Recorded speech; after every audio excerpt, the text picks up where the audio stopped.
కన్యా రాశిలో మనం నక్షత్రాల వయసు చూసుకున్నట్లయితే గనక ఏ ఏ నక్షత్రం వారికి ఎలా ఉండబోతుందో తెలియజేస్తారా?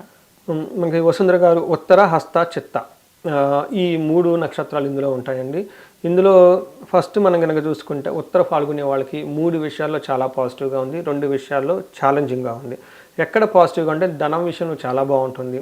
ఓవరాల్‌గా ఈ మంత్ అంతా క్షేమంగా ఉంటారు. మనం ఇందాక చెప్పుకున్నాం చూసారా, కుజుడు కొంచెం ఇబ్బంది పెడుతున్నా బట్ ఓవరాల్‌గా ఈ మంత్ అంతా క్షేమంగా ఉంటారు.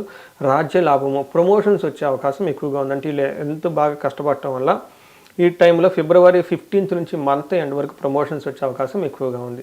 2 విషయాల్లో ఛాలెంజ్. ఫస్ట్ హెల్త్ చాలా కేర్ఫుల్గా పెట్టుకోవాలి. తర్వాత బంధనము, ఏదో ఒక సిచ్యువేషన్లో వీళ్ళకి బాగా స్తబ్దతకు గురయ్యే అవకాశం ఎక్కువగా ఉంటుంది. కన్ఫ్యూజింగ్ అయిన స్టేటస్లో ఉంటుందా వస్తుందా లేదన్నా ఒక మీమాంసలో డైలమాలు ఉండే అవకాశం కూడా ఎక్కువగా ఉంటుంది. హస్తా నక్షత్రం వాళ్ళకి ధనప్రాప్తి, క్షేమంగా ఉంటారు, రాజ్యలాభం ఉంటుంది. 2 విషయాల్లో ఛాలెంజింగ్గా ఉంటుంది. ఒకటి బంధనము, రెండోది రోగము. తర్వాత చిత్తా నక్షత్రం వాళ్ళకి 3 విషయాల్లో బాగుంటుంది, 3 విషయాల్లో ఛాలెంజింగ్ కూడా ఉంటుంది. ఫస్ట్ విషయంలో చిత్తా నక్షత్రం వాళ్ళకి జయప్రదంగా ఉంటుంది. తర్వాత ధన ప్రాప్తి కూడా ఉండే అవకాశం ఎక్కువగా ఉంటుంది. ఓవరాల్గా కనుక చూసుకుంటే అనుకున్న పనులు అయ్యే అవకాశం ఎక్కువగా ఉంది. ఛాలెంజ్లకి 3 ఉంటాయండి.